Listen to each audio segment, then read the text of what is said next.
All right, guys. Welcome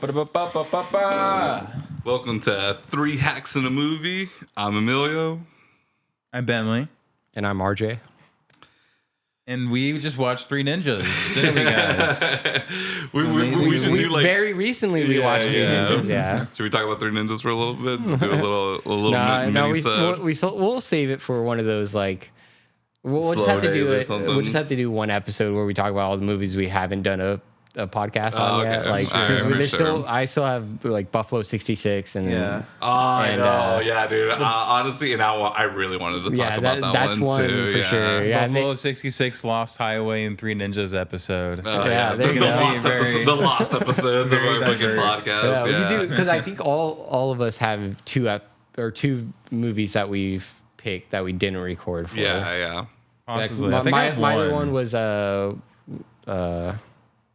Who's Afraid of Virginia Woolf? Right. I really wanted to talk about that one too. Actually, perhaps, yeah. I think. And then you did the to-do list. Yeah. And then I know you had a second movie. Did I have a second one? I'm almost Lost positive. Highway and I know it was Lost Highway. Yeah, I know. RJ and I watched one. like this like monster like in some Lake Michigan movie. Oh, well, yeah, that was just us though. Yeah. Monster in Lake Michigan. It was the guys that did Hundreds of Beavers. Mm-hmm. Oh, okay, gotcha. Monster. I forget what it was called. That movie was all right. Okay. Yeah, it was weird. It was very weird. Yeah, we'll do those movies eventually. Yeah, for sure. Right now, we'll just refer to those as the lost episodes. Oh, no, yeah, it was just the one for you, Bentley. Okay. Possibly. I don't even remember. Yeah.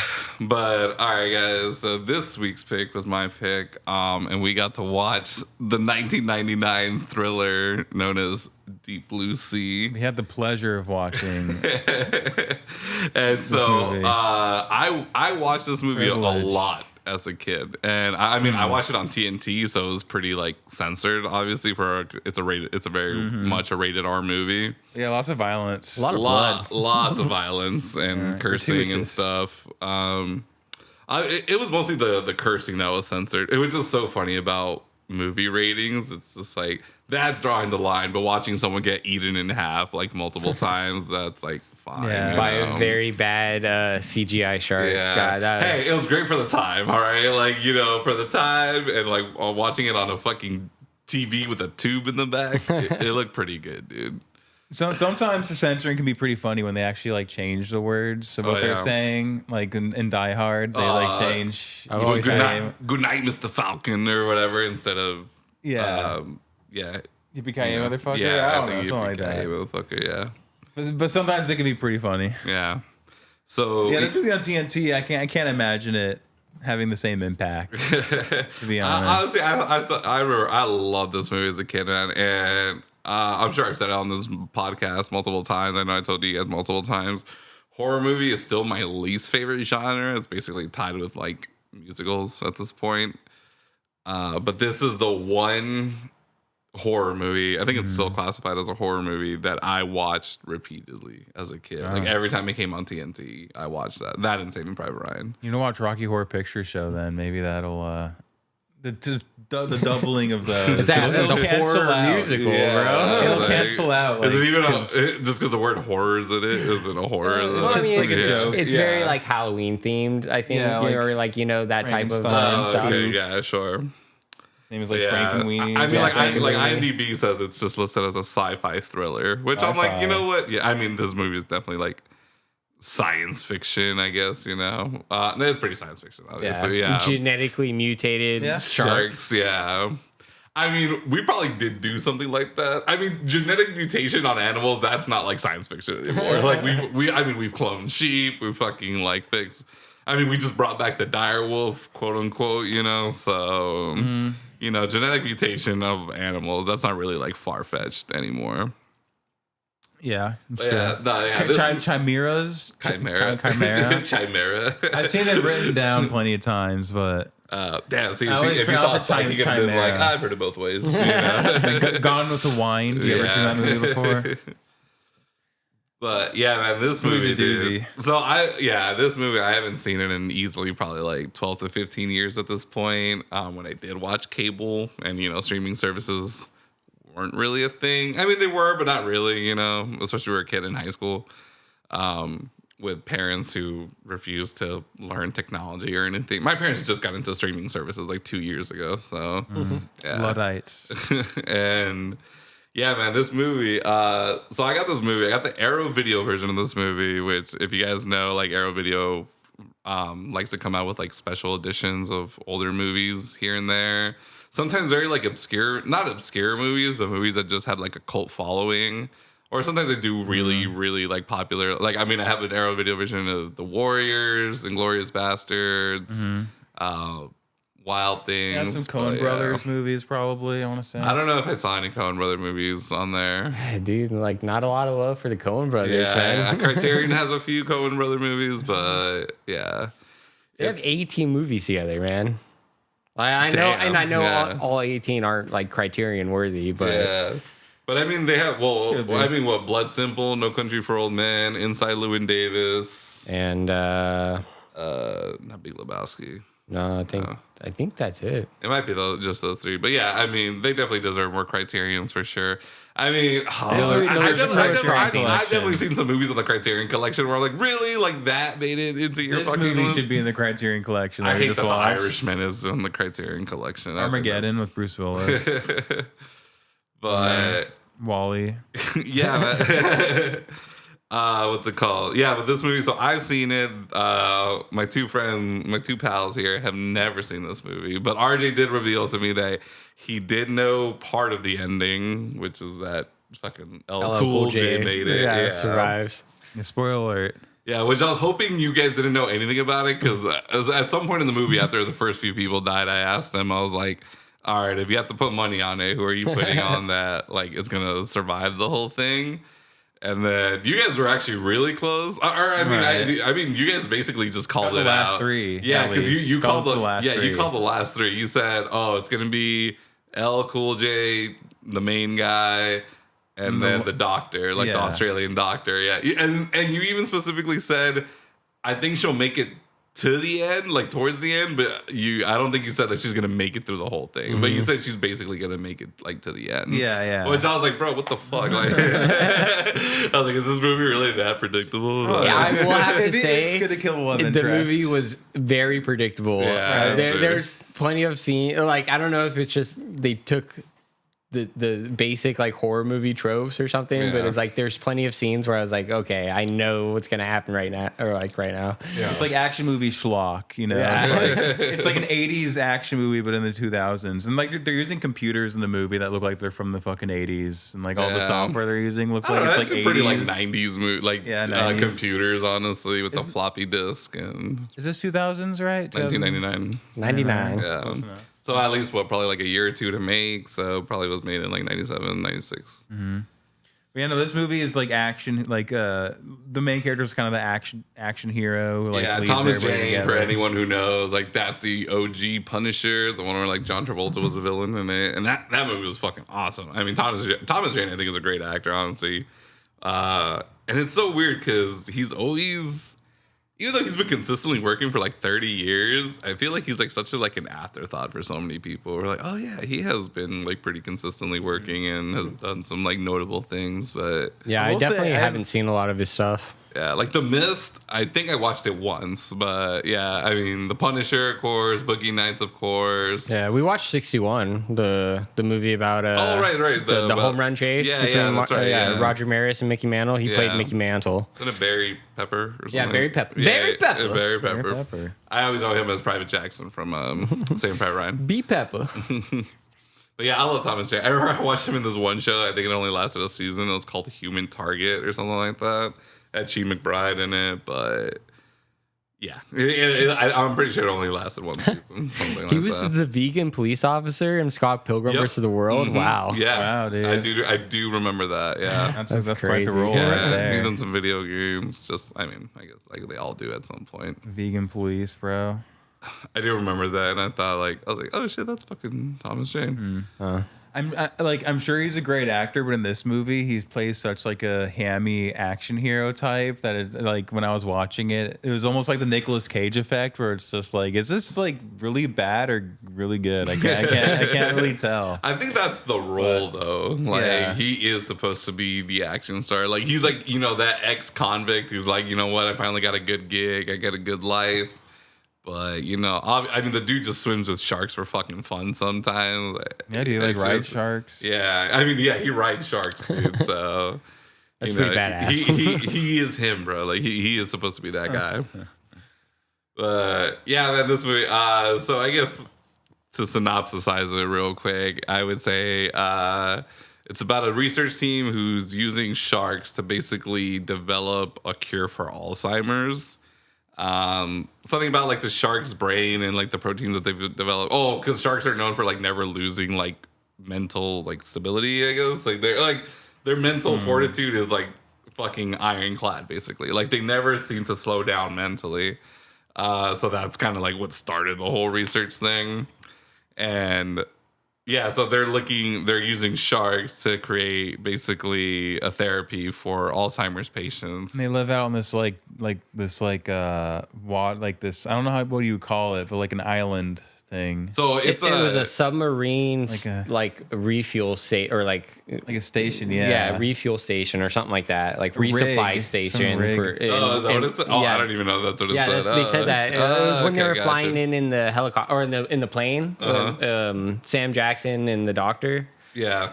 Right. Was it the doctor? Yeah. It was the Australian doctor. Yeah. Yeah. They. She said something about like it was a like a submarine like resupply or refuel station during World War II, and then they like mothballed it and they decommissioned it. Yeah. And then it makes sense. You know what's so funny? I was thinking like bro, like what does it take to like actually build a facility like this? Like that's crazy, dude. But I also I always thought about that like with like oil rigs and just stuff like that in general. Like the process to make one is insane. Yeah, dude, it's human rights abuses, but those people get paid so fat that it's like worth it for them. Yeah. Yeah, how many people died making that fucking facility? I've seen some YouTube videos, dude. People they're inside like a pressurized container deep underneath the ocean, like working on something, drilling something, and then it just like releases and they just get sucked through and like yeah. It's like, oh well, it's like a tiny hole, But yeah, I mean, it's definitely one of the most like dangerous jobs you can have for sure. But yeah, I remember just thinking, I mean, also, so Bentley actually brought this up during the movie. He's like, I really like the set, like the play, like this place or whatever. And I don't know why. I always remember thinking that as a kid too, who usually doesn't like, I don't know, as a kid you don't really give two shits about something like a set design, but I remember thinking like, dude, this place looks fucking sick, dude. Like I would actually like to visit a place like this, like some kind of like underwater fucking research facility, like the Aquatica. Yeah, Aquatica is the name of the place. Yeah, but yeah, it's a very comfy like research facility that they live in. Yeah, like, underneath the ocean. Yeah, it's like there's like a top side, but most of the thing is like just underwater. But I just remember thinking like, oh man, this place looks like actually really cool to work at. If it didn't have to do with like genetically modified sharks and stuff. The set design was probably the best, like the most well done part about this movie. I thought. You think so? Yeah, really, like the whole movie had like really cool locations and interiors and stuff. So, yeah, it was pretty neat. All right, I enjoyed that part. Yeah, part of it. But yeah, so basically these sharks that they're testing on not decide, but because they broke some laws and some pacts and company policy, they did genetically modify these sharks. Because according to them, they've just been basically doing the research that they were supposed to be doing, but then they broke some laws and whatever the equivalence of Geneva Convention for fucking animals is, and fucking stupid dumb Australian bitch was just like, no, they need bigger brains because bigger brains make more protein of that protein or whatever, and this is how we're gonna cure this fucking disease. And she has a real hard on for this disease because she said she lost her father to it and stuff. So it's one of the most classic science fiction tales where it's just like you created this monster and it went wrong because not because they were cutting corners, but they were like just doing things that obviously they weren't supposed to be doing. Planet of the Apes. Yeah. Like the remake. Yeah, the gotcha. original remake yeah. or whatever. It's like his dad has Alzheimer's and then they're like working on the monkeys. Yeah. But he wasn't I don't think he wasn't doing anything that he wasn't supposed to be doing. Like he was pretty upfront about his research and it was just... That's true. But the people running the monkey facility were fucking it up. Yeah. Like turning them into like rebels. But yeah. Being authoritarian. Yeah, that's something about... I don't know. Like I love when people mention this movie because it's so funny. It's just like, yeah, because why wouldn't you want to make the deadliest predator in the ocean bigger and deadlier? And it's just so funny. Mm-hmm. And this is definitely one of those movies where do not take anything seriously. Like, do not try to like overthink things. Just fucking enjoy the ride. Because there was definitely moments rewatching this for the first time in almost 15 years where I was just like, why would the shark even do that? Like, that doesn't make any sense. Or why would the people even do that? Like, that's so fucking stupid. Once I saw the sharks taking out the security cameras, I knew exactly what I was in for, and I was fine with that. Okay, thank you, RJ. Thank you. See, RJ gets it. Yeah, at first I was kind of like just getting a feel for the movie. I was like, I don't know if I'm gonna like this at all. But once I saw the sharks taking out the security cameras, I was like, oh my god, all right, I'm in for it. I'm in for this ride. I feel like I knew what the ride was right in the very first scene. They do like a Jaws like shark attack, kick off the movie with the 4 people on the boat. And the shark just starts chomping through the wood. Yeah, just in the middle of this like pontoon boat kind of looking thing or whatever, just like on a mission just to like devour this boat and I was like, this movie's gonna be like that. I honestly kind of forgot about that scene and I was just like, oh shit, do they all die? I was like, I don't know if I'm gonna remember this part. And then Thomas Jane just kind of saves them at the last second. Mm-hmm. Yeah, Thomas Jane, his character's name is Carter Blake, which is like Did they ever say it even? Yeah, they do. Like they only say it like 2 times, I think. Yeah, they definitely call him Carter. Carter. Carter Blake. I mean, LL Cool J, his name is Sherman Dudley, but they call him Preacher most of the time. Right. And you don't hear their names a lot. Honestly, even I forgot their names. So thankfully RJ has it pulled up because I'm probably gonna have to reference it a few times. What's the girl's name? Like Jessica or Susan McAllister? Susan. Yeah. I just always remember it's the Australian girl or whatever. Australian, British? I don't know. I think it's Australian. I think she was she's British. Okay, yeah. Okay, might be British.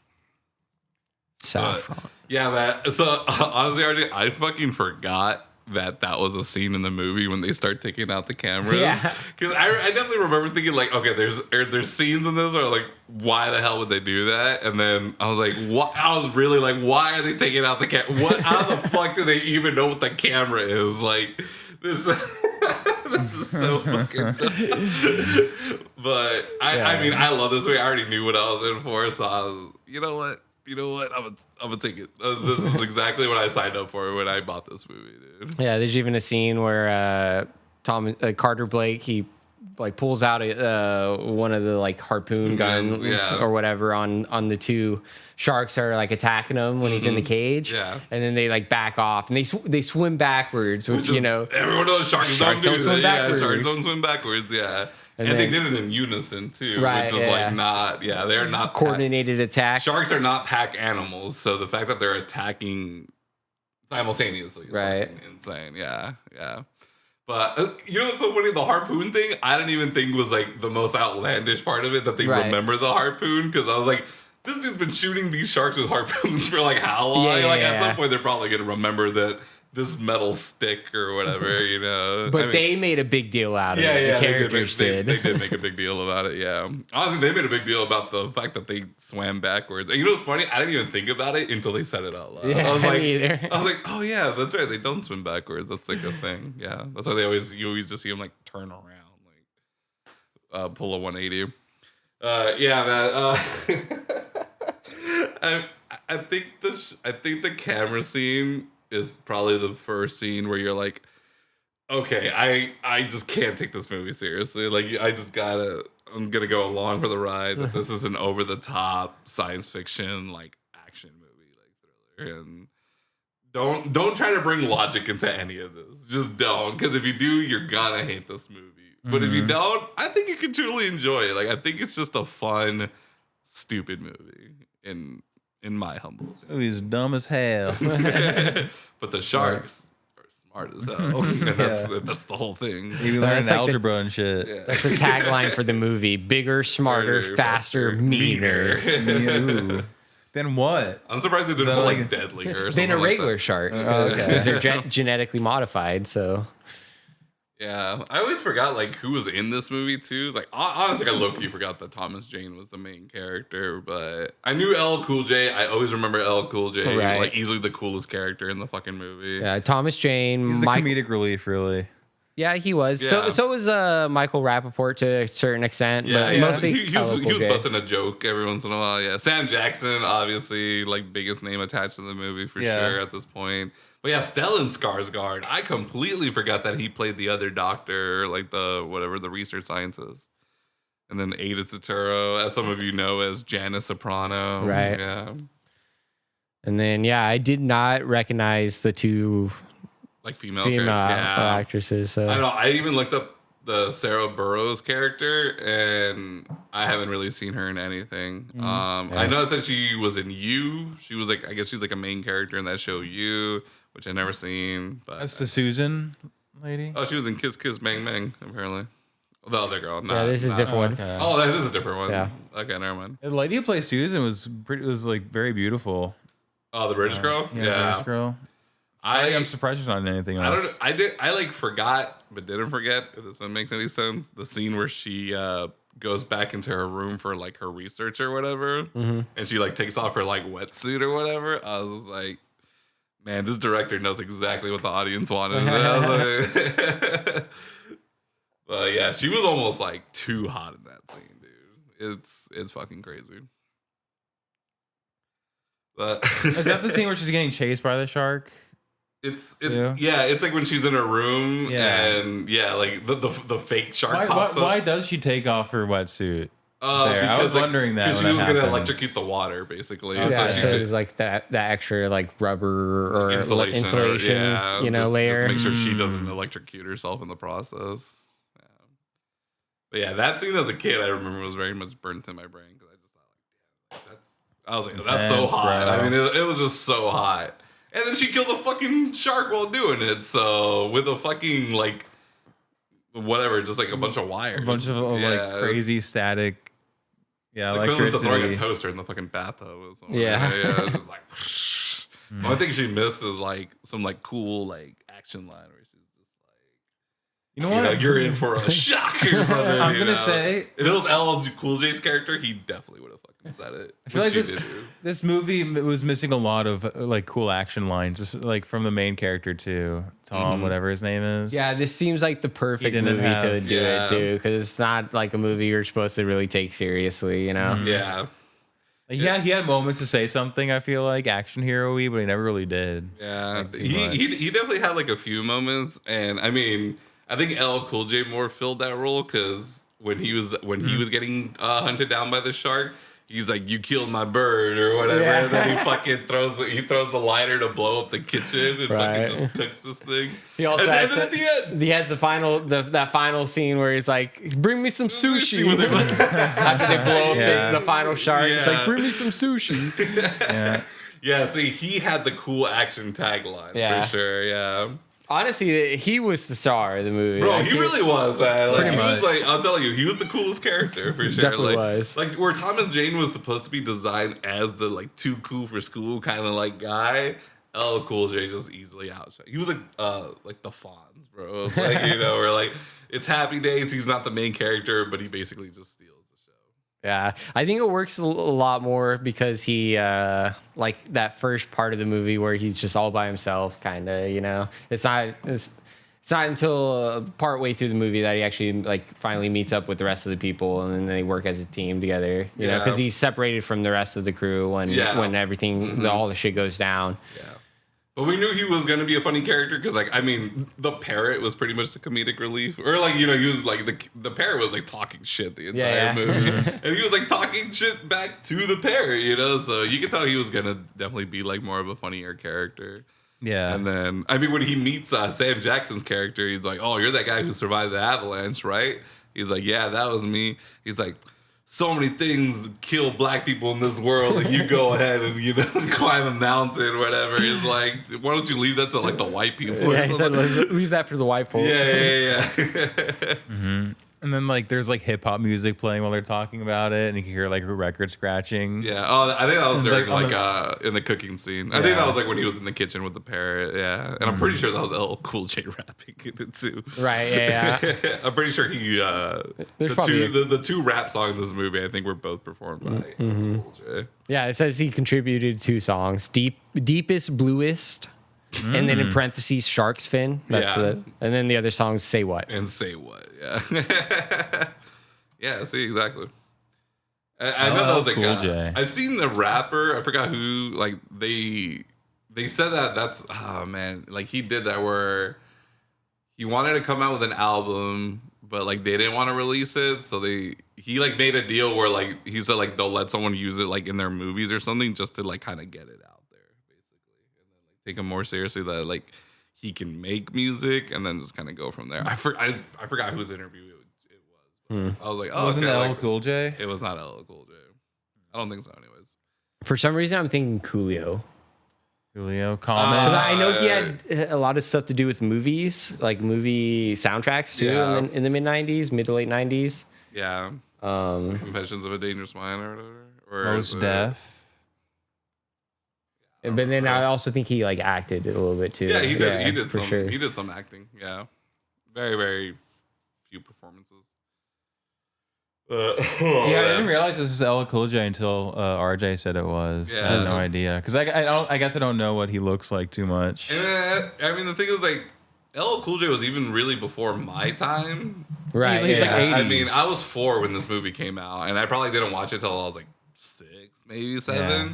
And I knew he was a rapper, but he's like one of the OGs. I couldn't name like a single song from when I was a kid. He's like before Beastie Boys. He's like old. Yeah, I know he was rapping in the 80s for sure. Yeah. At least like the late 80s. Yeah. I would say Rick Rubin also produced him. Who did like? Probably. I mean, but he like produced everybody. Yeah, but like early on, his first I think his first production might have been LL Cool J. Do you guys know what LL Cool J stands for? Ladies love Cool J.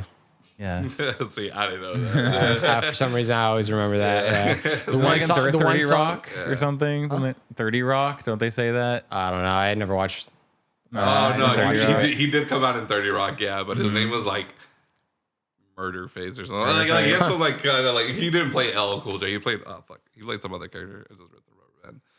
Yeah, it seems like he's trying to make the Ice Cube Ice Cube move. Yeah. Well, wasn't he also on like a cop show for a while? Dude, he was. I think he was in the OG or the second iteration of NCIS. Okay. Or CSI. I think it was NCIS. Yeah. That's Ice-T too, right?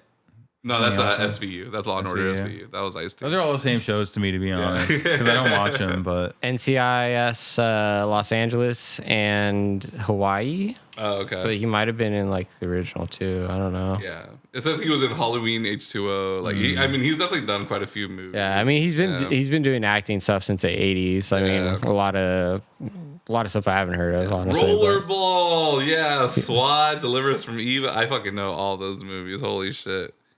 Yeah. Not a whole lot of stuff recently. Nah, I think it's because he was because NCIS went on forever, like fucking forever.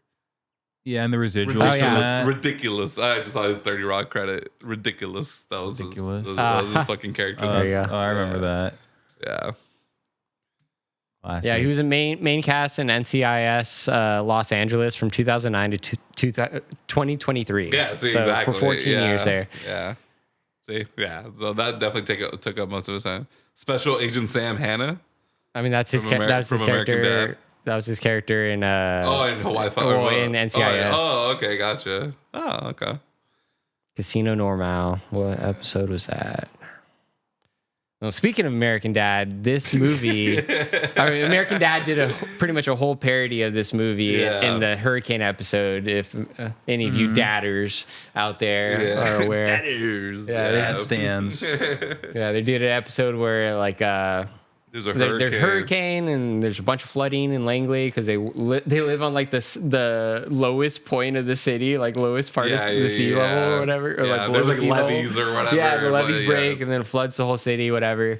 And I know Stan had he sealed off the house to prevent like flooding. He said he did it during like the anthrax scare or something. Oh, okay, yeah. But so then it ends up like lifting the house out of its foundation. He sealed it too well. Sealed it too well, yeah. And the whole house flips upside down, and then they have to like go through all these like. They have to open windows to like flood the attic so they can rise themselves to the next floor and all this other stuff. And that's when the shark comes in. Yeah, and there's a shark that's like chasing them the entire time. The shark has a real fucking vendetta against the Smith family for some reason. He just keeps going after them. It's fucking hilarious. Yeah, I mean, there's a scene in Deep Blue Sea where LL Cool J shoots the shark with the harpoon gun, and he ends up like shooting Thomas Jane as well. Yeah, because it goes through the fin basically, and then gets him in the leg. Yeah, and they do that in American Dad. They do the whole stabbing the shark in the eye to like get him away. But instead of a cross, it's a one hitter. Yeah. Too good. Dude. No, dude. I freaking that definitely made me appreciate this movie a lot more too. Yeah, dude. Because I remember watching that the first time I watched that episode of American Dad. I remember clearly thinking like, oh, bro, this reminds me of Deep Blue Sea so much, and it just made me really love it even more. But yeah, man, this it's a great fucking movie collection of like action pieces or action whatever you want action sequences. There you go. Because like it's just very exciting. They just leads like one fucked up thing with like leads to another. They have to like leave a room as it gets flooded, and then they never catch a break. Right? In this fucking movie. As soon as they finally make it into the next room, it's like, oh, now something's blocking the path to the room after that, or like to the stairwell. Yeah. The stairwell is like now flooded, and the fucking scene where LL Cool J is hiding in the oven as like the water's rising, and the oven's like perfectly sealed from the water coming in. Yeah, that's a good ass oven.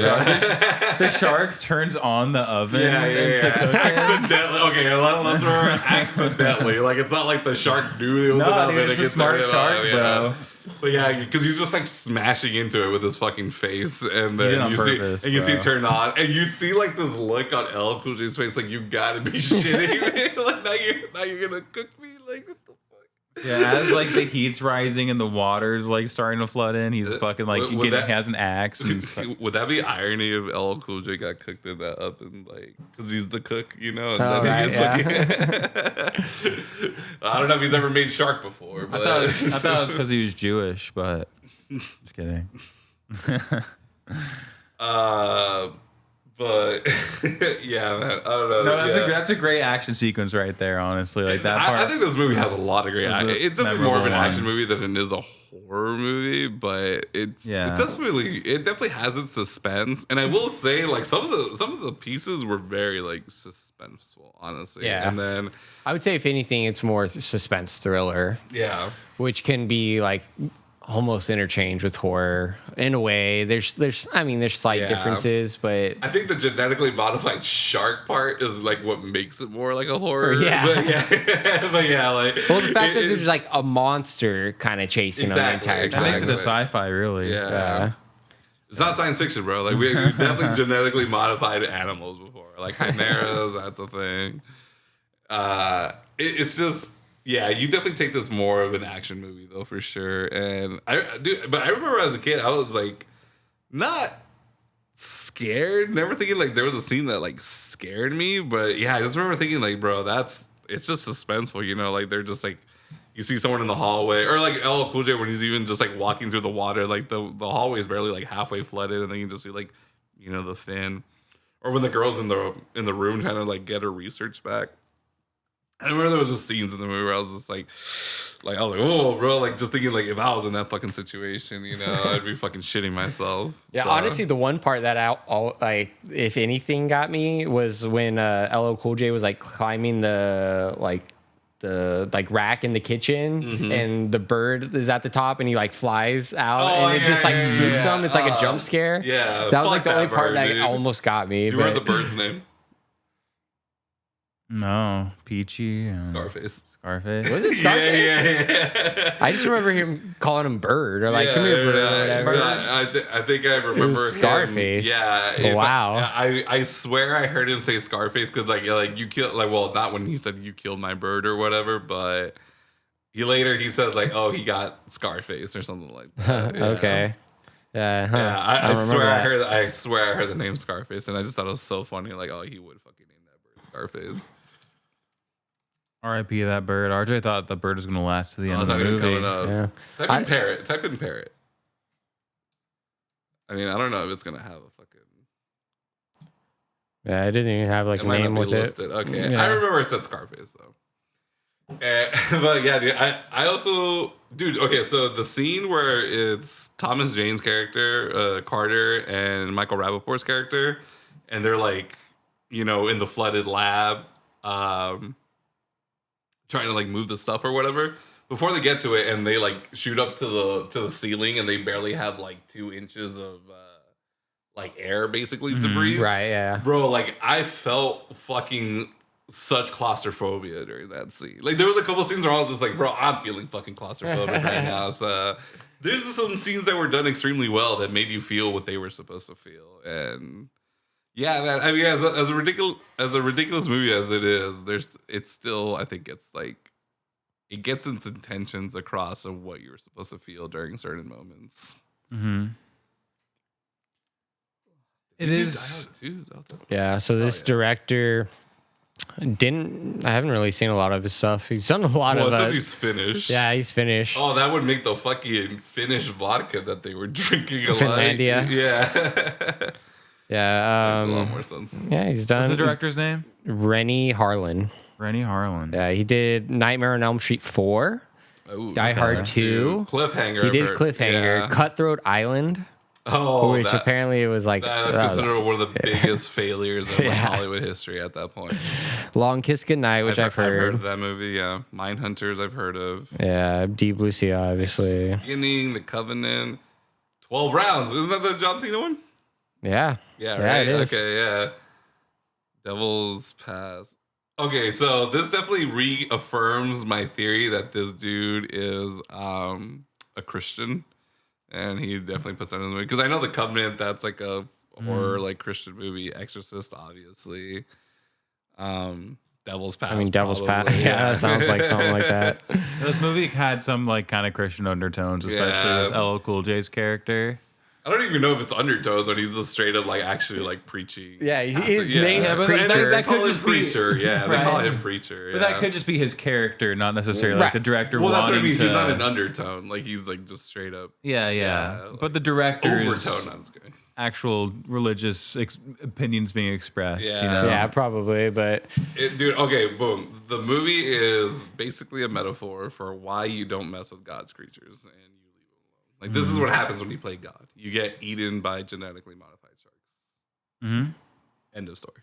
This movie is like Jaws mixed with Jurassic Park, mixed with The Thing. Tremors. The Thing. I was thinking The Thing because it's like they're trapped in this like research facility. Yeah. I was thinking Alien, which Alien would make more sense. The Thing was based off of Alien. Okay, kind of. yeah. We're inspired by Alien. Yeah. Alien meets Jaws meets I remember Jurassic Park. Bioshock. Like Tremors, because they're like trapped on this like one secluded thing, Like no one's around them for miles and blah blah blah. But and like most of the time, not underground, but the creature's underwater. So yeah. I don't know why I was just thinking that. But honestly, what you guys said makes way more that's sense. why I was kind of thinking The Thing because they're in Antarctica. Nothing. Thing, research facility, Jurassic Park. Alien, they're in fucking space. Yeah, messing with God, messing with science, blah, blah, blah. And yeah, Jaws being Jaws. This movie fucks. No, I'm just kidding. I don't know if I would give it. Honestly, in my personal opinion, it's just a movie I've always enjoyed. This movie bangs. It doesn't fuck. It bangs. Okay. It'll get the job done, It's like this movie's very schlocky, I will say. I don't know what that means. It's just schlock. It's dumb. It's I'm not like Jewish. Can you explain what schlock is? It's just like it's dumb. It's like trashy. Okay. It's like but it's enjoyable. It's like bad McDonald's, Schlock. As opposed to good McDonald's. Yeah. Oh yeah. It's like yeah. There's no difference between bad McDonald's and yeah, that's there is only McDonald's. Yeah, there's only McDonald's. Yeah. If you feel good or bad after that, I mean, that's all on you, man. Yeah. It's a crapshoot for sure. Yeah, man. I don't know. Again, this is just one of those movies where I have to say that just go into it with no expectations. Don't try to bring logic into anything that any of the characters or the sharks are trying to do. Because there was definitely like, I remember the scene where they finally get to, I think it's the maintenance shaft or whatever. And they're like, okay, we got to climb up this ladder, blah, blah, blah. They're like, and they close the door, right? It's a steel door. And I know they mentioned earlier, like, oh, it can bust through steel doors if it needs to. But I'm like, and like the shark shows up later. The shark doesn't even know that they're in this fucking maintenance shaft. And it just starts like smashing into the door. And I'm like, like, why is it smashing into this door? It doesn't even know that the people are on the other side. Like, it doesn't make any sense. Yeah. But then I guess like fear at the end, they try to do this whole thing where they're like, oh, what, like, you know, they mentioned like halfway through the movie, like, what does a super intelligent Mako, whatever, shark, what does it want? Like, besides people or something? And then they're like, that's what it's trying to do. It's trying to flood the facility so it can get out. And it's like, so it knows that if it smashes through that door, it'll flood the facility more. I don't know. I was just trying to like. These sharks are doing calculus, bro. Yeah. And learning like French literature. See, you're doing exactly what you said you shouldn't do. No, I know. But like, overanalyze. Exactly. Like, no, but it was like I honestly wasn't even thinking about it until he brought it up at the end of the movie, where like, oh, that's what he's trying to do. He's trying, or like it's trying to flood the facility, and then I'm like, oh, okay. And then I just try to connect it to that scene. Yeah, see, like when he said that, I was just like, yeah, it makes sense, right? Yeah, I'm for it. If I was a super intelligent Mako shark, that's what I would do. Yeah, it makes sense to me.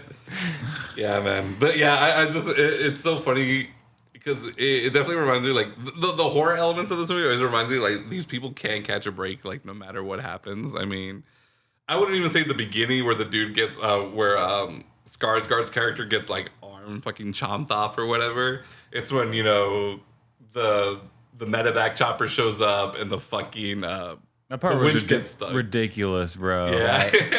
Because that's the whole reason why everything got fucked up. Yeah, like, that's really. why like the fucking thing started. Well, the facility basically exploded. Yeah. Like the guy gets his arm chopped off by a shark, and then they get like a helicopter to save him. And then the helicopter, like, while it's like trying to lift him up, the sharks like bites the guy getting lifted up. The winch gets stuck, and then it like fucks up, and it gets dropped back into the water. So obviously, a shark being a shark in its fucking like cage, grabs it, and starts swimming with it, and then takes the fucking helicopter with it, crashes into the side of like the control tower or whatever, blah blah blah. But bro, I felt so bad for fucking Skarsgård's character. Out of everyone in the movie, he got the worst end of it, dude. Like, because he was still alive when he was in the water because he had the breathing apparatus. Yeah, the mask. Yeah, he had the oxygen tank. Oxygen, there. Yeah, so he was alive while the shark was trying to like eat him, basically. And then when the shark throws him, he uses him as a projectile to try to break the glass. Yeah. The shark doesn't like smoking, I think. that's really what it is. Tastes of the nicotine, it tastes of the cancer in him. Yeah, so I'm about to like light up in the submarine. It's like, nah, this ain't happening. I just say Matt's definitely got, or not Matt. I don't know why I keep calling him Matt. Skarsgård definitely got the worst end of it for sure, man. I think he just had the most like slowest death. And honestly, like weirdly, I'm like 99% sure that set in that room that they're in, where that happens, is the same set in Austin Powers Goldmember. in the Dr. Evil submarine, the interior, you know, that they're in. Like, I'm pretty sure that's like I think Goldmember must have reused that same set or something. Yeah, I know what you're talking about. Yeah, because he had like so identical. He had like the sharks in there. There's like a whole water, or I mean, they were in a submarine or whatever. I could be wrong, but I was like convinced that's the same I do set. remember you pointing that out. You're like, is that the same set? Which would be hilarious if you're somehow right. Like, we look it up, like, holy shit, they really did reuse that set. They most of the film was shot where the production Titanic constructed They constructed large sets above the large water tanks that have been built for James Cameron's Titanic. That makes sense. And they blew them up. Yeah, those got to be some of the most expensive sets to make. Fucking now you're introducing water into the situation, so it makes sense that they would have to keep reusing those. Mm-hmm. No, I feel like a lot of those sets are probably reused. Yeah. They look so nice, or I don't know. I was hella impressed by the sets. That's all I can say. Yeah, the set design was sick. I think it's still one of the cooler like research facilities, or just just sets in general. Honestly. But yeah, man, I mean, obviously, like the movie's like pretty ridiculous. Like if this movie never came out in theaters and everything, I would definitely see this as like a sci-fi original.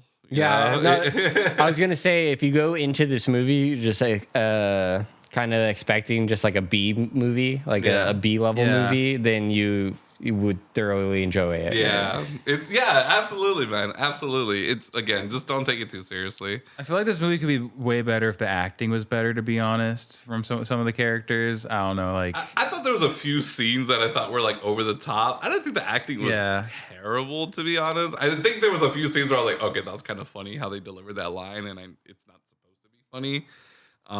But also I've been watching a lot of David Lynch, so now I keep seeing that acting that way where I'm like, okay, like it's bad, but it's bad on purpose sometimes, you know?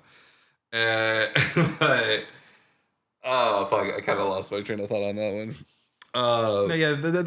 in my opinion, the couple things that hold this movie down a tiny bit, if there's anything, is like the acting a little bit, and then some of the dialogue is just kind of like it could be better. It has room, it has headroom to grow, be better, I guess. I just think that honestly, dude, my biggest thing is like, and it's just because we're almost like 30 years into the future from when this movie came out. It's like the CGI obviously doesn't hold up at all. But I keep thinking like, bro, like if they gave this movie more of a budget with the CGI, and again, it was 99, so unless you were making, I don't know, fucking Star Wars at that point or something, like your CGI budget's not that great. It's probably gonna suck. Nothing's gonna look that good, you know. But dude, honestly, if someone like really, really fucking took the time and like made those sharks like look real, I thought the first shots of the sharks were super cool. Like when it attacks the boat, I was like, okay, that looked pretty good. And then when they're like dropping it back in this pen or whatever, I was like, damn, that looks really good too. And then after that, I was like, okay, it all looks pretty then they ran out of the budget, and they're like, let's just reuse assets now. To be fair, it is 1999. Exactly. And then like Toy Story was like a few years before that, so computer CGI like animation, making it realistic in an actual movie is like pretty impossible to do back then. Because they were, and then the other thing is like, not only was it like CGI, like it was CGI in water. Like, so now you have to like account for like, what's this actually gonna look like in the water? But then you can hide the bad CGI with the water too, with the effects and like the warp, like. Yeah, but when your focus is like the shark itself, like because it can't really Jaws it, I guess, where you only see it during certain key moments. But yeah, I just think like especially when the sharks like. When you see them moving super fast or eat someone and just rip them in half. The body parts. I'm like, oh, bro, it looks so bad, but it's so funny because it's so bad. Yeah. And then again, but you know, they were working with the technology and the budget that they had. That's true. I'll give it up to them for what they were able to accomplish. Let me raise a counterpoint though. They chose to go with CGI with like the killing of the people. Like, why not just go with the physical prop? Like throw in an actual animatronic, or no, not like an animatronic, but when the people are getting ripped up or whatever, and their body parts, like why not like use props like fake blood, okay, because they also animated like the body parts floating around, and the only thing I can think of the answer to that is if you introduce a real element to a CGI element, a bad CGI element, it's gonna make the CGI look even worse because this thing in comparison looks significantly real, you know. That's the only thing I can think of. But yeah, there was definitely moments where I'm like, I wish that was more like practical, I guess. Because I mean, I think like the biggest practical thing we saw was when his like arm gets ripped off, basically. Like Yeah, that was probably like the most practical moment. And you can tell that shark was definitely like an animatronic shark and not a CGI shark. But yeah, like, you know, when fucking Sam gets eaten, when I was about to say Dustin Diamond, when Michael Rappaport looks like fucking Dustin Diamond in this movie. With his goatee. When he gets eaten, even when our British doctor at the end gets eaten, it all looks so bad. But it was really bad with Michael Rappaport's character. Because he afterwards, like, because he like splits the body in half, and then afterwards you see one of the legs like twitching. Yeah, exactly. Yeah, there's very like little practical effects to it, but the few I guess were like super cool though, honestly. Because I remember as a kid, the scene where Sam Jackson character gets eaten. I remember the first time that shit, I was like, oh shit, you know, I fucking like jumped back in my fucking chair or whatever. And then after that, it was one of those moments where like I knew the scene was coming, but I could like never get the timing right, so it still like just caught me off guard. It caught like so many times. You're just waiting for Samuel Jackson getting by a shark the whole movie. I'm telling you, dude, like if Snakes on a Plane came out before this, we would have definitely got it. Like, I'm tired of these motherfucking sharks in this motherfucking research facility. Imagine if this movie had that line before like Snakes on a Plane ever did. You know, this movie would have like skyrocketed in popularity. Yeah, true. Oh, you this know movie what? Pretty good. You know what I forgot is this movie has one of those like one of the tropes where they say the name of the movie. Oh yeah. Like, and it was like actually obviously like basically at the very end of the movie, but yeah, he says like sunny, deep blue sea or whatever. Yeah, I even forgot he fucking says it. That's all the shark like craves. They just want freedom. Yeah. The deep blue sea. The blue sea. Yeah. But also, dude, seeing Sam Jackson with hair was like really throwing me off because I haven't seen that man with hair in like 20 years. Like, it's kind of crazy. I've seen it like maybe because mostly I've seen him in like Marvel stuff where he plays Jackie Brown. He has the wildest hair. Some wild fucking Jackie Brown, dude. Hair in that movie. Is that when he had the cornrows? No, he had like a weird braid at the back. It was like a ponytail kind of thing. Like wise Chinese guy hair. I could see that. Yeah, I never watched that movie. Yeah, but I can think of the cover, and he had like a really weird hairdo in the cover.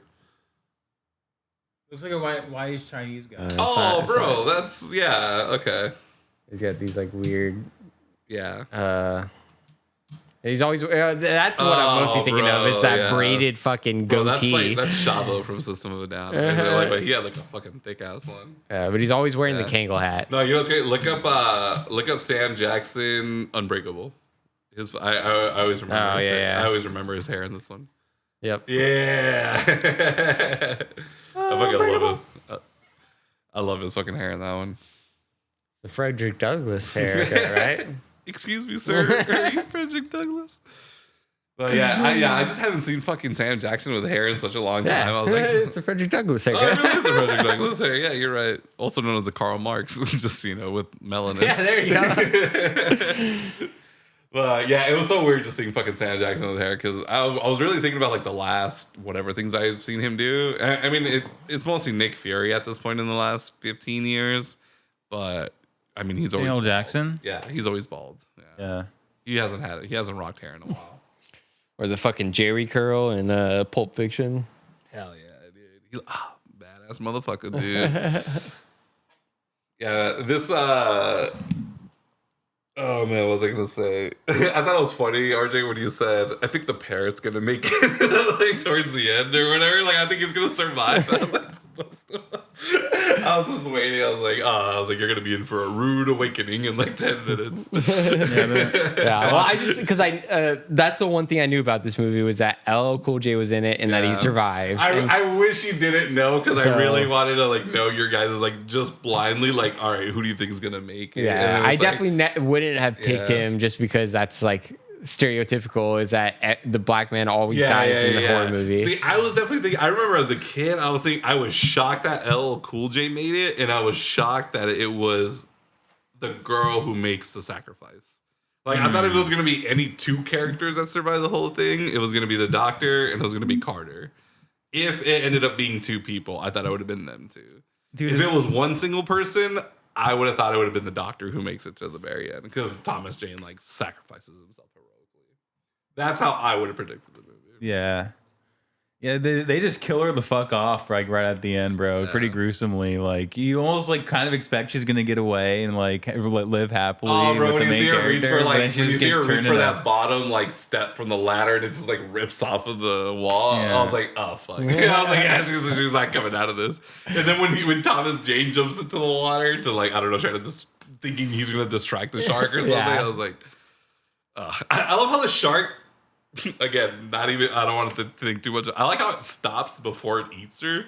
Like he's just, like it's just like swimming in place. And then, it's just like staring at her, and then just fucking grabs her in like one chomp. And I was like, what? Why did he stop? I don't know. It did the same thing to Thomas Jane's character, but he did the evasive maneuvers and like rolled out of the way and do a barrel roll. Like bro, he barrel rolled onto a shark or like over a shark, bro. It was so sick, man. I thought, yeah.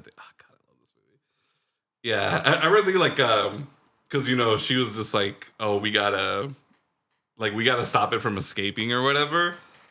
I was like, in reality, do we though? Like, I understand. It's one genetically modified shark that escapes, right? Like, what's it really gonna do? Yeah. Like, if you catch it like resurfacing again, you probably have a better chance of killing it later than you do breed, bro. now. It's gonna breed. It's gonna breed and multiply. Could have set it up for the sequel, bro. There are 2 sequels. There are 2 sequels. You know what's crazy? I looked them up.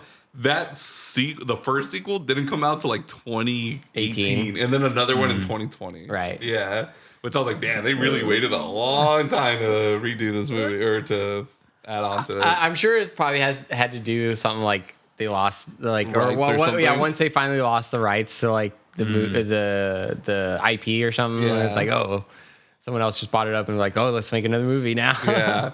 Dude, it's so crazy how like I really thought there would have been more like shark movies, like horror movies after this, but the only ones I can really think of are like Open Water, and there's like another one that I can't think of right now. And then like it wasn't until like The Meg, which is about like the megalodon just somehow coming back or whatever, where I was like, oh, finally a fucking shark monster movie, you know? And then I remember clearly thinking, like, when I used to watch, because I used to actually watch, like, sci-fi original movies, like, from the channel. Yeah. I remember thinking, like, well, yeah, like, it's just... you're forgetting Sharknado, Yeah, man. oh, that's true, yeah. But even, like, before Sharknado, I was thinking, like, okay, they definitely at one point made a movie similar to this, where there's just some, like, genetically modified sharks killing people. I mean, I'm sure we looked it up, we could find it. I don't know if they actually ever did one, but I would bet good money that they have definitely made a movie similar to these. They probably did a movie exactly like this, but it wasn't sharks, so that's how they got away with it. Okay. It was orcas. Yeah, something like that, you know. Leopard seals, bro. Those things are fucking nasty. That would be kind of low-key terrifying, honestly. So, Emilio, on the spectrum of shark movies, you got Jaws and you got Deep Blue Sea. Which one is the better one, you think? Definitely Jaws. Jaws, you think? As much as I love Deep Blue Sea, it's still definitely Jaws. Yeah, for sure. Because Deep Blue Sea is almost not like the sharks are there, but also the fear is just the rising water, like drowning everybody. There's like other so elements. That's also There's like other elements to it for sure. Yeah. And oh man, you know what I just realized? Like 2 very similar scenes is in Jaws when he's like kind of like snorkeling or scuba diving or whatever, and he finds like the boat that went missing. And he like looks in, and then he just sees like a dead body. Right? Yeah. Like, bro, I don't know. Fuck, like, That's a good jump scare, dude. Yeah, that was a nice jump scare because it actually didn't have to do with the shark, which you know you didn't think a jump scare would have to do without the shark, anyways. But then there was this one where Thomas Jane, like he's like trying to like unflood whatever by going back into the lab, and you see Skarsgård's character, like his dead body just drop in. Or whatever. Yeah. So I that scene reminded me of that one from Jaws. I like this one a lot more than I did Jaws, honestly. Oh, really? Yeah. Like, not that I thought Jaws was a bad movie at all. It just wasn't my thing. Yeah. Like, you know, and I understand everything that it's done for the horror and thriller kind of suspense genre Creating in general. The summer blockbuster. Yeah, dude. that too. You know, Jaws has to be better written too. I feel like. Yeah, I'm sure all that stuff, but it's just like I saw Jaws once. I'd probably go back and see it once again just to like, you know, give it a fully flesh rewatch, but this one I think is gonna be an actual rewatcher. Yeah, dude. Again, that is why people know my ratings by now, and it's, am I gonna pre-order this movie? Am I gonna buy this movie? If I'm gonna buy it at all, am I gonna wait till it's on sale?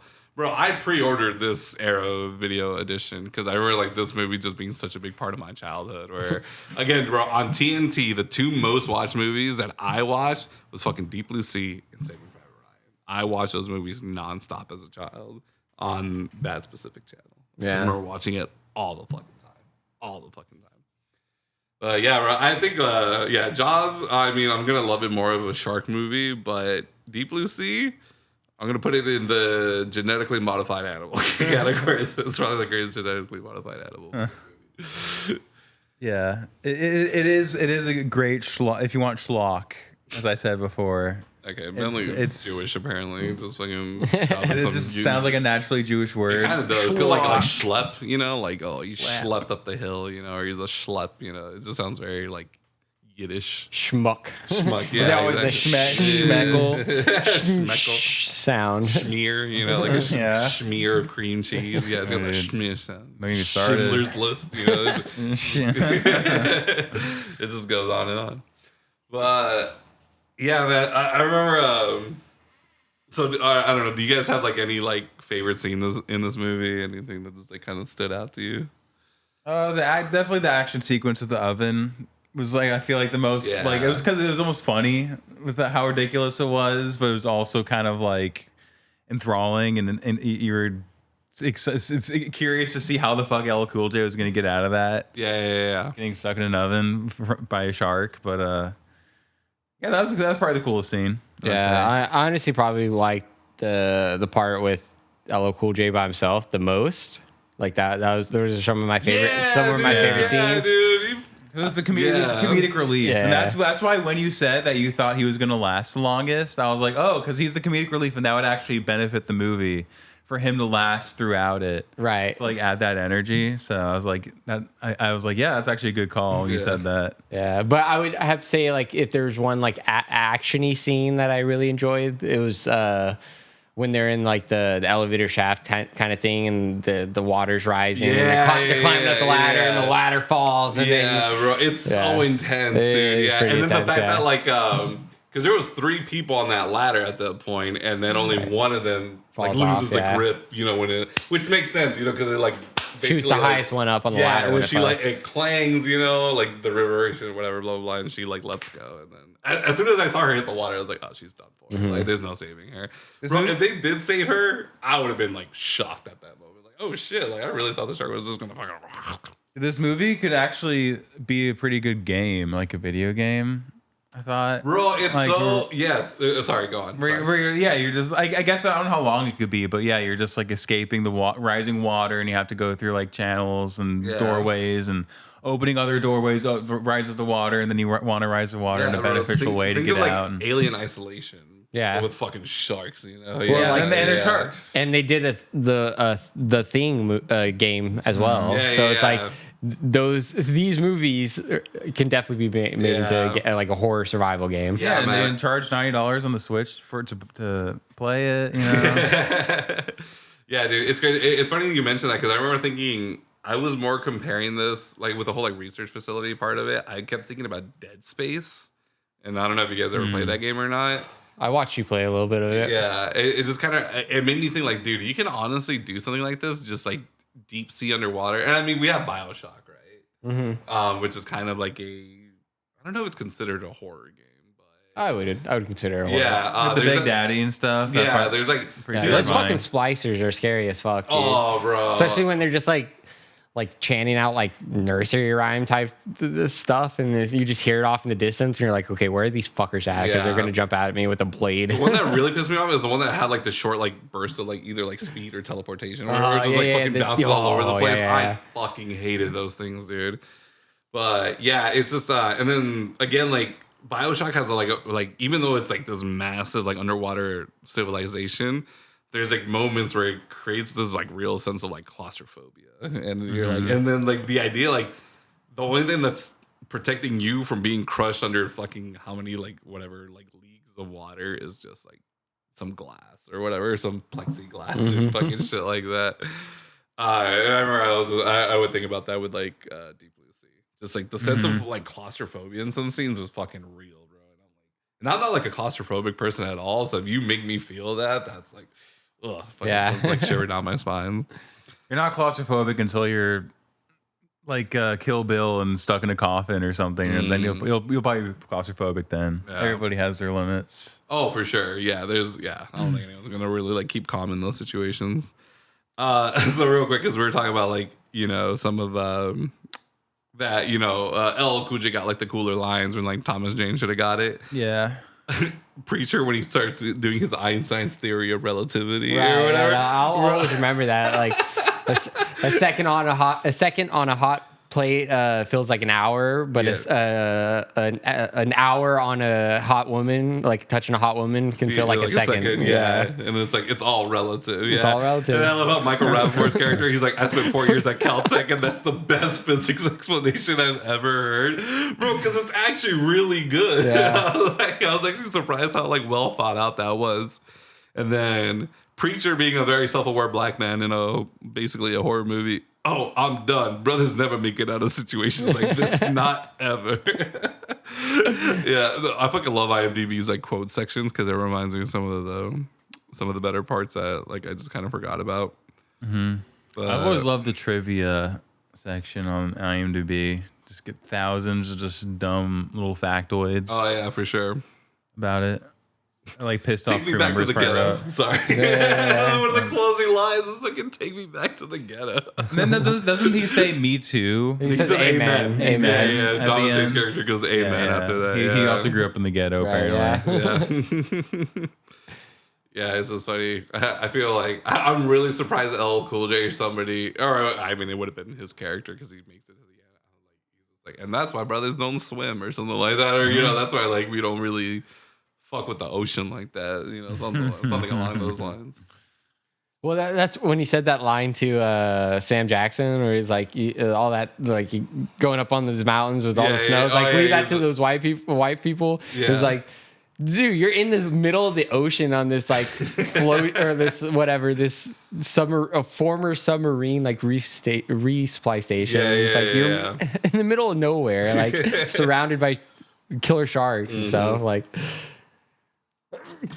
bless you. I don't know. I was definitely thinking, like, how do you convince? Because he seems to be a really good chef, right? Like, you know, Sam Jackson, who's like a millionaire in this movie, he's just like, you know, oh, that was delicious, whatever. And the food actually looked kind of good the little bit of food that you did see.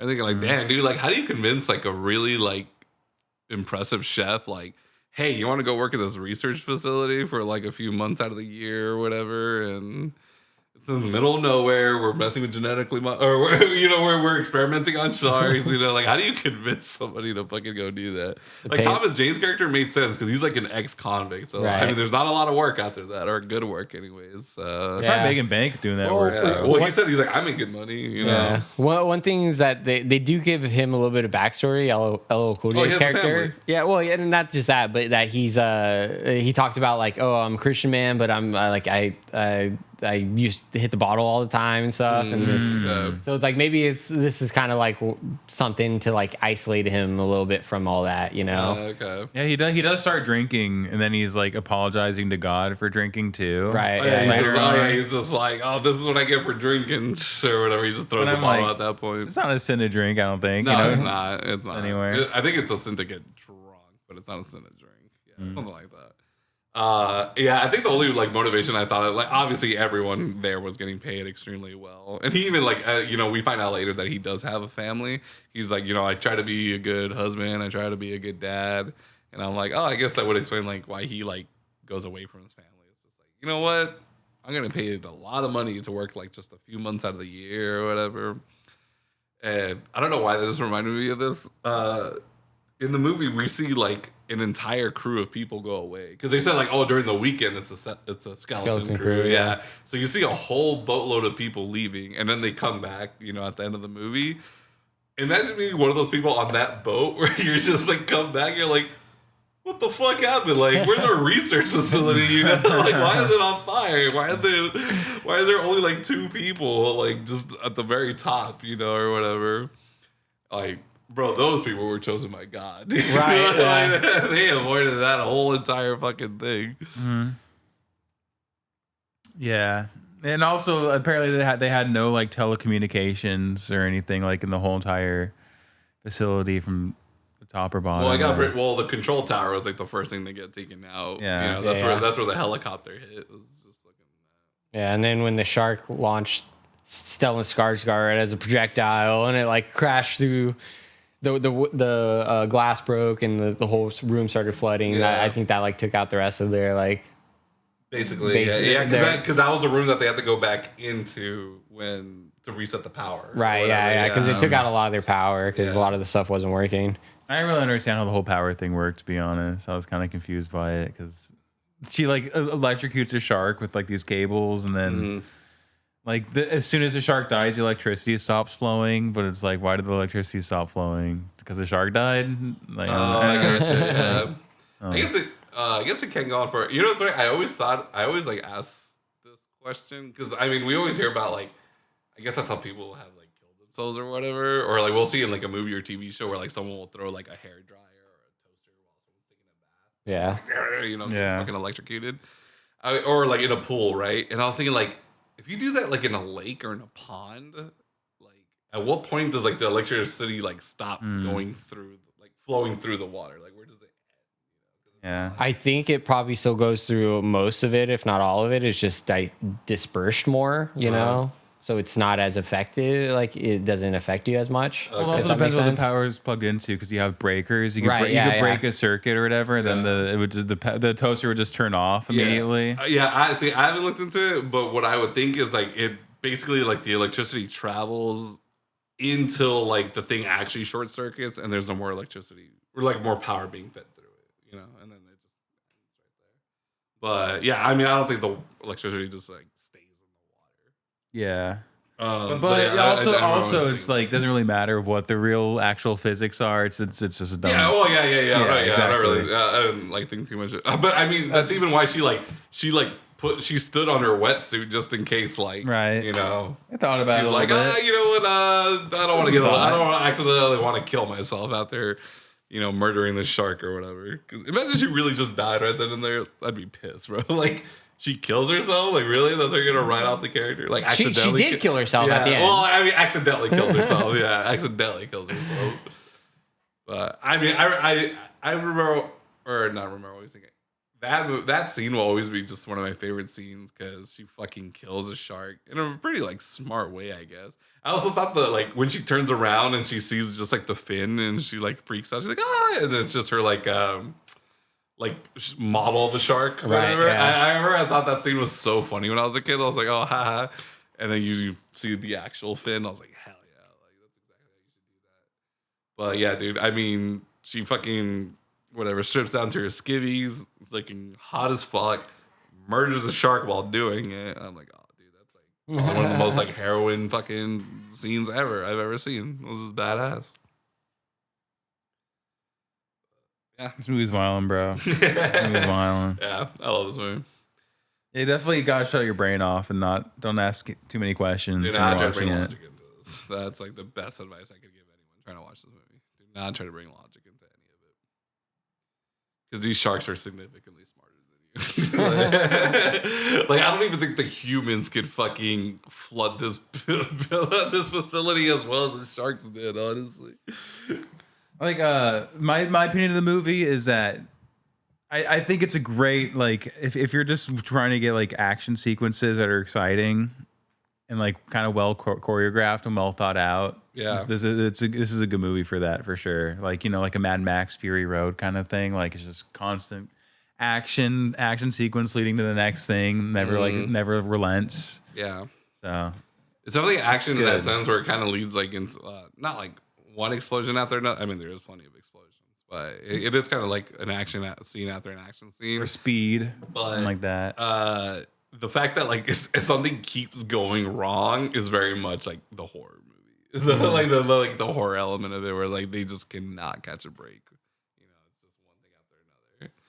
sharks behind us. This room's flooded. This room is flooding. Whatever. Elevator doesn't work because blah blah blah. Yeah, just yeah. Yeah. It's got a little bit of everything, but definitely at the end of the day, I guess it's more like of a sci-fi thriller. I guess action. Action. Yeah. Action sci-fi thriller. Shark movie. I would say shark movie is like a genre. I suppose. I don't know. Kind of. More of a subgenre. Yeah. There's not a whole lot of just shark movies. There's way more than there should be. Yeah. Because of the genre. More than there should be. Yeah, I mean, there was 4 Sharknadoes. I mean. Oh yeah. All the Jaws ripoffs. Yeah. Yeah, there's 4 fucking Jaws movies too. Yeah. I know there's one called Open Water. There's another one that I just can't remember the name of it right now. But Isn't there a James Cameron one? Shark? The shark? I think so. James Cameron. I don't know. The biggest water movie I can think of besides Titanic is The Abyss. Yeah, what's the Abyss Titanic where the shark comes up and eats Leonardo DiCaprio? The Abyss is they're in the Mariana Trench. Oh, okay. Maybe that's the one I'm thinking of. Yeah. I know there's one that was I always thought Deep Blue Sea was James Cameron's The Abyss. Just because of I just assumed they're kind of similar movies. Shark Tale. Yeah, Never Open seen Water. it. There's a movie called Shark Night, which I'm pretty sure is basically just Piranha 3D or whatever. Oh, The Shallows. That's one. 47 Meter Down. Dude, these are non-famous. I've heard him 47 Meter Down. I attest that shark movie is a genre, or I guess a subgenre, an action, thriller, suspense. Yeah, I would say it's a subgenre of horror or thriller. Yeah. I mean, maybe, I guess. But I guess kind of with that logic, you can make almost anything into a subgenre. But there's no chimp genre of horror movie or I don't know. I guess you have Planet of the Apes. I would think it would fit more under sci-fi, all the Planet of the Apes movies. And honestly, monkey sci-fi. movies are a genre too, dude. King Duncan checks in and there was a time where monkeys were stars of movies. Now people are making themselves into CGI versions of monkeys. Yeah, taking jobs away from hard-working monkeys, dude. How dare they? Reagan was in a monkey movie. Ronald Reagan. Oh, it's one of his big movies. I've heard of it, but I don't. Bozo or Bongo or I don't know. Well, I think Clint Eastwood definitely did a movie with a monkey. Yeah, Ed. There's Ed. Whatever. MVP, most valuable primate. Yeah, there was 2 of those movies, man. Yeah, hell yeah, brother. George of the Jungle has a monkey in it. Yeah, voiced by John Cleese. Hell yeah. 28 Days Later started with a monkey. 12 monkeys. Did that have monkeys in it? I don't know. Probably. Jay and Silent Bob Strike Back. That's an orangutan. Is that a monkey? Good question. I think it's an ape. Jungle to Jungle. Maybe. George's Jungle. I don't know. George of the Jungle. Yeah, we already said that. Yeah, there we go. Yeah. No, there's definitely a lot of monkey movies over the years. There's definitely more monkey movies than there are shark movies, though. Yeah, if anything, there's more shark movies. If anything, I think monkey movies are more of a subgenre than shark movies are. I agree. Nah, dude. Nah. There's more shark movies. Just because there's a monkey in a movie doesn't make it a monkey movie. It has to be about a monkey. Duncan checks in. Yeah, I think there's way more monkey movies, dude. I think there's way more monkey movies than there are shark movies. Shark-centered movies, anyway. And you just weren't watching sci-fi in the late 2000s, apparently, because there was hella shark movies on that mid to channel. late 2000s, dude. I was watching sci-fi original. I remember there was one about a Nazi super soldier that I always think about. A shark movie? No, Nazi super soldier movie. A Nazi shark super soldier? Nazi sharks. Yeah. Well, because you were talking about sci-fi movies. And I was like, I was watching a sci-fi original movie about a Nazi super soldier. I don't know why. I actually watched that one a few times, but it was so dumb. It was so funny. Wow. Yeah, but all right. I don't know, man. At the end of the day, I fucking love this movie. I think it does what it needs to do, which is just entertain you. It's a very fucking entertaining movie from basically beginning to end. It's I will admit that it's a pretty predictable movie. Like you can kind of see like what the next scene's gonna be, or what even the scene that you're watching is gonna happen. Biggest shock of the movie is definitely that LL Cool J makes it to the end, Right? and I still think that. Yeah, again, I think if any two characters would have made it, it would have been Carter and the Doctor. But the fact that it was LL Cool J and Carter was pretty surprising, to be honest. I thought it would have been the Doctor at least. But yeah, man, I just think it's a fun movie. It's got a little bit of everything. It's got a lot of sci-fi, horror, suspense, action. There's comedy in it. There's some pretty funny moments, and I think LL Cool J like does well as a comedic relief, basically / hero. I think it's still kind of like an interesting concept and kind of just a terrifying one, man. I don't know, dude. Just sharks always seem fucking scary as shit. So yeah, man, put that in a fucking underwater facility where they're literally gaining the advantage slowly. I mean, it's terrifying. Just the idea of it. And that's kind of what reminds me of like I know I showed you guys that movie Crawl. Right, yeah. Mm-hmm. Yeah, like the fact like that the house is like it's like during a hurricane, the house is flooding, so and obviously they move a lot faster in water than they do on land. So it's like they're slowly gaining the advantage, and it's just one of those moments where I'm like, yeah, bro, that's fucking really terrifying to think about, like to put yourself in that scenario for whatever reason. Yeah, I think at the end of the day, man, it's just a fun movie. Don't take it seriously. You'll probably enjoy the roller coaster of a ride that it is. I'd recommend it to anyone who just can shut off their brain for an hour 45 and just kind of misses movies that really try to hit every trope, and it's just like doctor / scientists breaking the laws and agreements about what they did, for the quote unquote the greater good or whatever. And how she's even at the end, she's like, I need to save the research because, if we all die, then or like all those people really died for nothing if we can't even like save the research. And I don't know, it just hits so many tropes, honestly. And I kind of sometimes miss that in the movies nowadays. Yeah. Just me personally.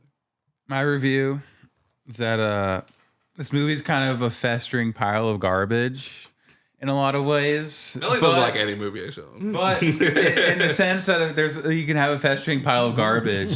Sometimes you can have great elements in there. You can have like a Cinnabon mixed with like pizza, and it's even though it's like the whole thing together is kind of like trashy and like gross, you can pick out certain pieces of it that like you can get a gross, sick pleasure from. That's an abomination against God. So it's the McDonald's of movies, is what you're saying. Yeah, you're like, it's bad for you, or it's not good for you or anything, but every once in a while you enjoy something. Yeah, it's like a fart that you had that you actually kind of like secretly enjoyed smelling. Oh, a fart that scratches your when your ass itches and you think you farted, it fucking scratches it for you. That's kind of what this movie is like. Okay. But I feel like Bentley would like this movie more if it was like in Italian. I was just about to say it's not a foreign film and it's not a David Lynch movie, so he's going to be extremely critical. Yeah, of so it. Clearly he hates it because I didn't hate it. He hates America. No, I actually enjoyed it. Like I would recommend it to certain people who if they're going through like a Steven Seagal or not Steven Seagal, the other Seagal, the crazy action hero. That is Steven. Oh yeah, Steven Seagal. Yeah, that is Steven Seagal. Yeah. Yeah, if they're going through a phase of his or something, or like, I recommend this movie. This is Michael Bay if he did a show. Or Michael Bay. Yeah. Mm-hmm. With the explosions, I was like, Michael Bay. There's a very Michael Bay explosion in this movie. Yeah, I love it. But like, I enjoy piles of garbage, so okay, you should like hear some of the music I listen to. It's all right, some garbage I like. Enough. Yeah, it's garbage, but it's garbage you enjoy. Mm-hmm. That's more Bentley's view on it, not mine. Yeah. All right, what about you, RJ? Like I said, I once I saw the sharks taking out the security cameras, I knew exactly what I was getting into, and I was a-okay with that because like I was prepped for it, and I enjoyed the movie. I would give it like I don't know, a solid 8 or something. Okay, hell yeah! Like I said, it's something I would definitely rewatch. It's nothing I'm gonna shy away from. I loved LL Cool J in it. His best performance. Yeah, I mean, I haven't seen a whole lot of his. I don't think I've ever seen him acting. Yeah, I've always seen him in random things. Yeah. But yeah, it was. This was great. It was a really good cast. Honestly, I'd probably give this movie like an 8 too, just from enjoyability. Like just purely from an entertainment factor, I would probably give this an 8. If the British doctor showed her tits, I'd probably give it a 9. But yeah, man, I just think this movie weirdly has like a lot going for it. Like even though like obviously some of this just doesn't land well or didn't age well, whatever. But yeah, man, I think there's just so much to enjoy about this movie. Like there's never a dull moment in this movie. It's not a long movie; it's like an hour 45 or whatever, but it's pretty entertaining from beginning to end. Like I don't think there was any lulls. But there's lulls. There are no lulls, but no lulls, but quite a few lulls. Thanks to LL Cool J and his incredible delivery of a lot of those lines. LL Cool J. Hell yeah, dude. Just throw in there. Bro, if I ever met LL Cool J, I'd be like, bro, I fucking love you in Deep Blue Sea. That might be the thing he's most recognized for at this point. It's definitely NCIS or whatever. Or CSI, whatever. It's NCIS. NCIS, yeah. It's definitely that, yeah. I was thinking about like this one like line from New Girl where Nick hooks up with like a girl who basically just graduated from high school. And Schmidt says like she only recognizes Ice Cube as an actor. And I was like, oh, bro, that's going to be LL Cool J for like the last like 25 years or whatever. Yeah. But yeah, man. Again, I'd recommend this to anyone who enjoys like a good, just fun movie that you don't take seriously, turn your brain off, and you like just kind of that weird, like kind of horror, but more like a suspense thriller, sci-fi movie. And yeah, dude. I mean, if you're scared of sharks, I probably wouldn't recommend this movie, but or drowning, or maybe, if you really hate to feel the sense of claustrophobia and you feel it easily, I'd probably ignore this movie too. But if you like explosions and you like action, if you like nature beating man in several battles, you'll probably like this movie. Or like, if you watch Jaws and you root for the shark, it's like you probably like Deep Blue Sea. Just how like Bentley rooted for Ben Stiller in Heavyweights. It's all about perspective. Yeah, the sharks are actually the good guy in this movie. They're just doing what they were born to do, dude. Exactly. They're really not doing anything wrong if you think about it. They're just trying to get to freedom. Yeah, I enjoyed it. I will say I enjoyed it. Yeah. Yeah. Anyone else? Closing thoughts? All right, cool. Watch it. It's good. Yeah. I don't know if it's on anything. I don't think I've seen it on a streaming service for. I don't know. You probably know more about that. Yeah. I mean, I pre-ordered the Arrow video version because I'm guessing this movie does have kind of like a cult following at this point. Yeah, I can see that. Yeah, it's not on any streaming service currently, unfortunately. I'm looking at the ratings because it says like the streaming services that it would be on. It's all like consistently like it says like IMDb 5.9. Oh well, Prime Video uses IMDb mostly, but it also says 5.9. And then Rotten Tomatoes, it says 60% from critics. So it has the tomato. Because that's like a D or whatever. Yeah. But 39% from users. Really? Which I'm kind of shocked by. That should be flipped. Yeah, I'm pretty shocked by that. And wow, the fucking users for the user rating, it says it has over 250,000 ratings. Jesus, that's crazy. Yeah, that's a crazy amount. A lot of Jaws defenders. Yeah. There's probably people out there like, this is the best movie you'll ever see in your life. It's actually really good. And then they show their best friend it, and they're like, what? I don't get it. They don't, it goes, they just don't understand. Okay, I guess they have a critics' consensus, which is kind of like an amalgam of what critics say about this movie. It says Deep Blue Sea is no Jaws, but action fans seeking some toothy action can certainly do and almost certainly have done far worse for B movie thrills. Yeah. So like how you said it, like if you go into this like wanting to enjoy like a B movie, you're gonna really fucking like this movie. Yeah. Bro, go into it with like a B movie attitude. It's gonna come out as an A+, bro. Like it's an A+ of B movies, dude. Don't let the Samuel Jackson casting fool you. It's a B movie. Yeah. It's an A+ of B movies, dude. And yeah, man, I just go watch it. At the end of the day, don't fool like my harsh words. I'm really just being kind of facetious, you know. Like it's just a funnier way to say it. I thought it doesn't like anything I show him, so I'm just kidding. But yeah, if it was made by an Italian director, he probably liked this movie a lot more. I'll have to do a roll call of all the movies you show me, and I'll defend my stance. I'm telling you, dude, if we go down that list, you're gonna be like, damn, okay. Like I really have. I think most of the movies that I showed you that you've liked were before we started the podcast. Which, like, I think I am going to bring up some of those movies again because I showed you some of my favorite movies before we started the podcast. So, yeah, I might have to bring those back into rotation at some point. Yeah, I mean, go ahead. Yeah. Do it. I've already showed you guys movies that you've already seen before or that I've shown you guys before. Yeah, true. But yeah. But all right, guys, this has been another episode of 3 Hacks in a Movie. I've been Emilio. I'm Lee. And I'm RJ.